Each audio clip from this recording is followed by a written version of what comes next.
네, 자, 우리 시장이 9월 들어서면서부터 반등을 모색하기 시작했는데요. 그 가장 큰 이유가 미중 간의 고위급 협상 때문이 아닐까 싶습니다. 물론 두 나라 각국의 맞불 관세를 부과하기도 했지만 협상은 이어가겠다라고 하면서 10월 초 협상 기대감까지 내비쳤는데요. 미국과 중국 관계 현재 어떤 상태인지 진단을 해보도록 하겠습니다. 성균관대 중국대학원의 안유화 교수님 자리하셨습니다. 안녕하세요. 네, 안녕하세요. 네, 오랜만에 뵙는 것 같습니다. 오랜만에. 네, 자, 오랜만에 뵙는 동안 중국과 미국 또다시 관계가 좀 많이 변화했을 것 같은데 그 관계부터 좀 여쭤보도록 할게요. 먼저 앞서서도 제가 얘기를 드렸지만 미국과 중국의 추가 관세를 부과했지만 또다시 협상을 이어가겠다라고 하면서 10월 초에 고위급 협상을 좀 이어가기로 했거든요. 이 부분 좀 어떻게 보셨습니까? 네, 그러니까 10월 1일에 결국은 우리가 기대하는, 시장에서 기대하는 그런 스몰 딜이라도 나오냐가 되게 중요한 이슈겠는데요.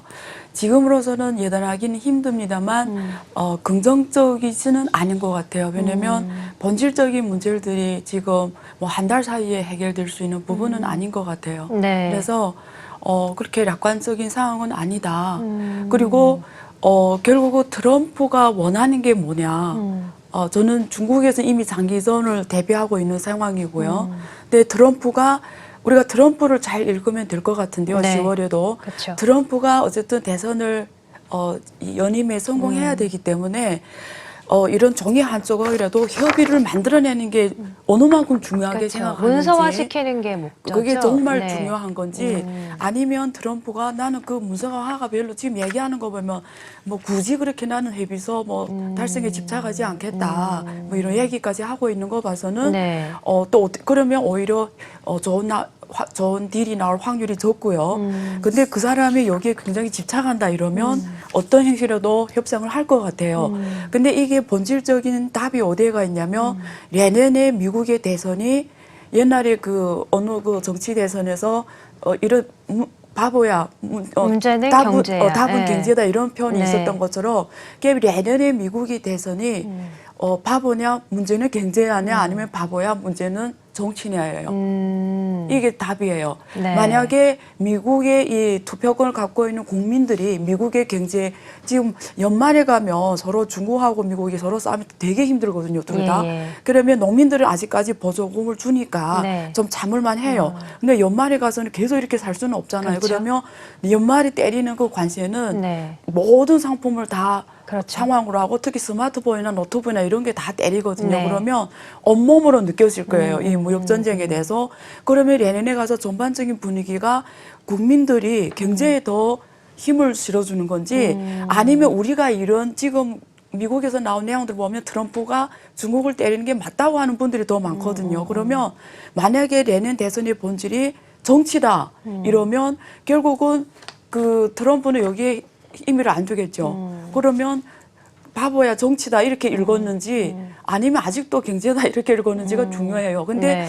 제가 원래는 경제라고 읽었어요. 왜냐하면 이게 사람이라는 게 좀 속물이잖아요. 네. 경제를 떠날 수 있는 사람은 없잖아요. 그럼요. 그래서 저는 경제라고 읽거든요. 네. 근데 최근에 나오는 미국의 언론이나 미국 사람들이 일반 대학생들이 인터뷰한 거 보면 우리는 이런 걸 희생을 감수하더라도 미국 사람들이요? 예, 미국 사람 네. 희생을 감수하더라도 트럼프가 하는 게 맞다라고 하는 이 언론 조사율이 더 많이 나와요. 네. 그러면 내년 대선이 바보야 정치가 될 수가 있어요. 네. 지금 분위기가 약간 정치 쪽으로 가고 그럼 있는 민주당의 거군요. 기회가 없어요. 네. 없어져요. 네. 그러면 재선에 연임에 성공해요. 그러면 트럼프는 계속 때리는 게 유리하겠죠. 득표하는데. 네. 그래서 우리는 지금 그 판단해야 될 것 같아요. 경제냐 정치냐. 미국의 대선에. 거기에 네. 따라서 결론이 조금 더 보일 것 같아요. 교수님은 그럼 지금 미국의 어느 입장으로 좀 바뀌고 있다고 보십니까? 저는 원래 경제라고 확신했는데 예. 지금 좀 변하고 있어요. 근데 확신 못 하겠어요, 저도. 그렇군요. 일단 연말이 돼야 네. 서로 경제 지표들을 보고 또 그때 또 이런 사람들이 마음은 계속 변하잖아요. 그때 가야 좀 뭔가 보일 것 같아요. 네, 그렇군요. 그러면 중국 입장에서는 어떻습니까? 사실 중국이 네. 말씀해 주신 것처럼 장기전으로 좀 끌고 가면서 계속해서 좀 버티고 있는 전략을 유지하고 있잖아요. 네. 중국은 지금 어떤 입장입니까? 이번에 그 시진핑이 네. 그 중앙당교 개회식에서 입학 개회식에서 투쟁이라는 단어를 58번 신화사 통신에 통계하면 58번 했다고 말했는데 그 정도로 투쟁을 얘기한 거 보면 네. 투쟁이 대상이 누구냐가 나와요. 네. 그러면 거기에 다 나와요. 예를 들면 해외 이런 세력들, 중국의 네. 발전을 뭐 이렇게 어떤 더해주려고 하는 해외 세력들에 대한 투쟁, 그리고 지금 홍콩이나 대만 문제에 대한 투쟁, 네. 당내 건설에 대한 투쟁, 뭐 국가 경제에 존재하는 각종 모습 투쟁 다 포함했어요. 그 뜻으로 봐서는 어쨌든 다른 걸 다 빼더라도 중국은 미국과의 이 싸움을 장기로 생각하는 거는 확실해요. 네. 장기전에 대비하고 있다. 그리고 이번에 미국의 그 여러 뭐 상원이나 하원의원이나 혹은 국무경제위원장이랑 하는 얘기를 보면 우리는 뭐 구소련하고 몇십 년 싸웠는데 이제 중국하고 2년 싸웠는데 아무것도 아니다. 그러니까 미국 역시 장기전으로 가죠. 네. 서로 지금까지는 둘이 이렇게 딱 몸이 이렇게 붙은 관계였잖아요. 네. 트럼프도 이렇게 붙어 있는지를 몰랐죠. 때리고 보니까 너무 붙어 있으니까 서로 지금 생각보다 더 힘든 상황이었잖아요. 네. 근데 확실한 것은 서로 지금 디커플링 하는 작업에 들어가고 그쵸? 있는 거죠. 네. 근데 근데 답이 이거죠.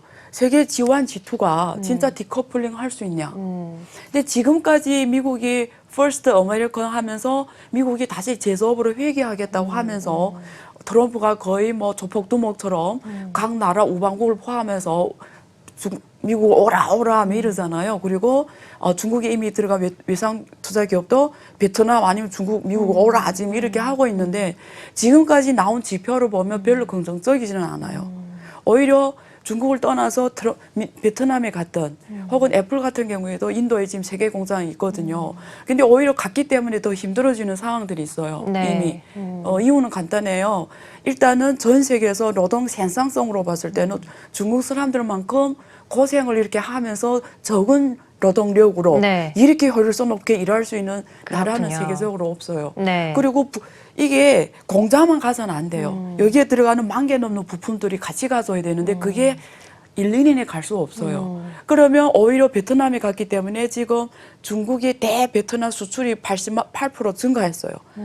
들어갔던 애들이 중국에서 이런 것들 수입할 수가 없는 상황이고 네. 그게 또 비용을 증가시키고 그렇기 때문에 결국 또 미국에 돌아간 기업들 네. 그리고 중국 기업도 뭐 거의 뭐 트럼프 관계를 잘 하려고 한 2개 기업이 대형 기업이 갔는데 실제 거기서 한 몇 년 해보니까 미국 공인들을 써볼 수가 없는 거예요. 그래서 지금 이제 다 자동화로 대체해요. 기계화. 네. 기계가 미국 공인보다 낫다라는 거예요. 네. 예, 그게 영화로 제작이 됐어요. 네. 그러니까 다큐멘터리 영화로 예. 오바마 대통령이 만든 거예요. 그 네오플러스하고 같이. 그게 미국 노동자 제목이 이래요. 네. 지금 미국하고 중국에서 난리 났어요, 그 영화가. 그게 결론이 그거예요. 그래서 탈중국화, 탈미국화가 서로는 굉장히 오랜 시간이 걸리는데 네. 이 둘이 같이 가면서 거기서 먹고 살던 독일, 일본, 한국 네. 이런 나라들도 둘이 탈미국화, 탈중국화 다 할 피해를 보게 때 되겠죠. 피해뿐만 아니라 네. 앞으로 어떻게 해야 되는지 그러니까요. 장기 전략 네. 있어야 돼요. 근데 지금 한국 같은 경우는 5년제 단위제잖아요, 대통령제가. 네. 장기를 원하기에는 너무 짧은 시간이니까 네. 좀 걱정이 되죠. 여기에 대비하고 있는지요. 네, 그렇군요. 그러니까 사실 미국과 중국 간의 무역 분쟁, 겉으로는 무역 분쟁이었지만 네. 패권 분쟁이 시작이 되면서 미국에서도 중국에 대한 격계사감이 좀 높아지고 중국에서도 미국에 대한 경각심이 좀 더 높아지면서 그렇죠. 서로 싸움이 좀 더 격화되고 있는데, 그러니까 말씀하신 것처럼 그 이제 커플링에서 네. 디커플링으로 변화하고 있다고 네. 말씀하셨는데 그게 좀 가능하다고 보십니까? 저는 가능하고 안 네. 가능하고 중요한 게 아니고요. 가장 중요한 거는 미국의 입장에서는 정말 중국하고 디커플링 한다라는 거는 바보예요. 중국의 입장에서는요. 중국은 미국이 필요로 해요. 네. 특히 첨단 제조업에서 기술 영역에서. 네. 중국은 원하지 않은데 뭐 어떻게 조금 한국하고 일본하고 싸움하고 비슷한 것 같아요. 네. 원해서가 하는 게 아니라 상대방이 걸어오니까 어떻게 할 수 있는 선택권이 없어진 거고 네. 미국은 바본 거죠. 전 세계에서 모바일 인구가 8억 명, 9억 명이 된 나라가 네. 어디에 있어요? 그렇죠. 진짜 한다라는 거는 그냥 과거에는 유럽하고 미국이 전 세계 시장이었어요. 네. 앞으로 시장은 트럼프가 원하든 안 원하든 시장은 중국이에요. 중국을 대체할 수 있는 시장은 전 세계에 없습니다. 네. 애플이 중국에 파는 지금 규모를 팔 수 있는 나라가 없어요. 예. 어느 나라가 중국의 수요를 대체할 수가 있어요. 네. 이런 중국에서 1등, 세계 1등인데 네. 이런 나라를 디커플링 한다라는 거는 자기의 그냥 정치 욕심이지 네. 기업들한테는 뭐가 좋냐 이거죠. 그래서 트럼프 대통령이 처음으로 좀 제재를 한 게 화웨이 아니겠습니까? 그렇죠. 네. 기술적으로는 자기네 리더해서 글로벌 가치 사슬을 해서 하이밸류는 자기네 계속 갖고 가겠다는 네. 거고 중국 내년은 여기에만 있어라. 공장, 노동력만 벌어라. 그리고 시장을 내. 네. 이거잖아요. 여기는 우리가 계속 있고 시장만 줘. 네. 내년은 단가만 벌어. 낮은 돈만. 말이 됩니까? 왜냐면 중국은 여기에 있으면 죽는데요. 베트남이나 동남아 치고 올라오는데요. 네, 그렇군요. 그래서 디커플링, 미국의 중국을 좀 버리고 가는 것은 좀 미국의 어리석은 행동 같다라고 보고 계셨는데 사실 미중 간의 무역 분쟁이 불거지면서 두 나라 간의 피해가 격심해지고 있잖아요. 근데 중국 같은 경우에는 어쨌든 정부에서 각종 부양책을 쏟아부으면서 어쨌든 버텨나가고 있는데 이게 좀 언제까지 이어질 수 있다고 보시고 가능성이 있다고 보십니까? 아, 그게 정말 중요한 질문이에요. 지금 제가 이제 그 전에 방송도 봤는데요.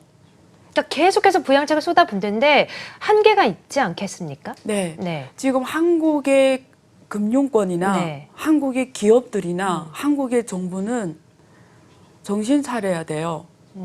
어떤 면에서요?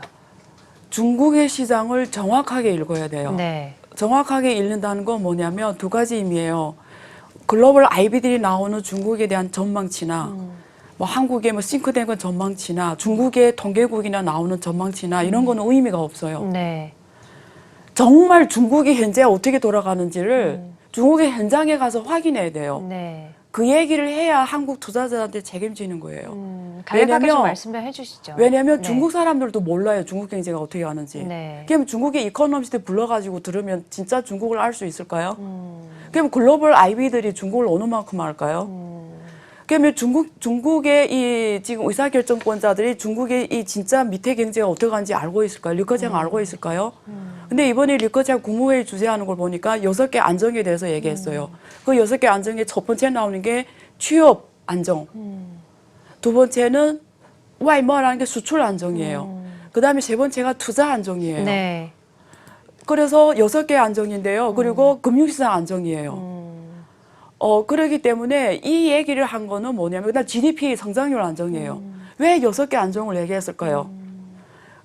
중국 사람들이 말하는 단어와 그 뒤에 문제의식을 우리는 읽어야 돼요.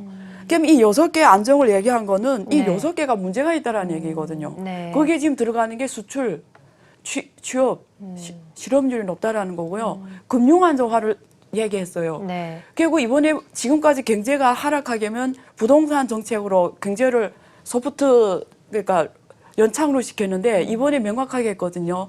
부동산을 활용한 연착륙이 없다. 그 말은 뭐냐면 중국 경제를 받쳐주는 부동산이 이제는 더는 지탱하기 어렵다라는 거예요. 그러면 중국 경제를 정확히 읽기 위해서 어떤 지표를 봐야 되는지를 알아야 돼요. 네. 자기 지표가 있어야 돼요. 그럼 간단하게 하나만 말씀드리면 네, 말씀해 주시죠. 중국의 네. 그 은행들이 자산이 달러로 30조 달러 넘어요. 네. 근데 중국의 GDP는 지금 한 11조 달러 돼요. 네. 그게 무슨 말이냐면 중국 GDP 대비 은행 자산이 3배 넘다라는 얘기예요. 그러면 우리가 간단하게 생각해서 중국 은행들이 부실률이 얼마냐를 봐야 돼요. 그럼 NPL을 보면은 지금까지는 NPL이 대형 은행들은 낮아요. 네. 뭐 5% 이내예요. 근데 저 농촌상업은행, 도시상업은행은 지방은행들이 얼마인지를 아십니까? 10% 넘을 거예요. 아. 그럼 우리가 전체로 10%라고 생각했을 때 30조 달러에서 10%가 부실을 하면 3조 달러가 부실이에요. 네. 그럼 지금 외환보유액이 3조 2천억이에요. 그러면 부실이 생겼을 때 외환보유액을 써야 돼요. 환율을 안정화해야 될 거 아니에요.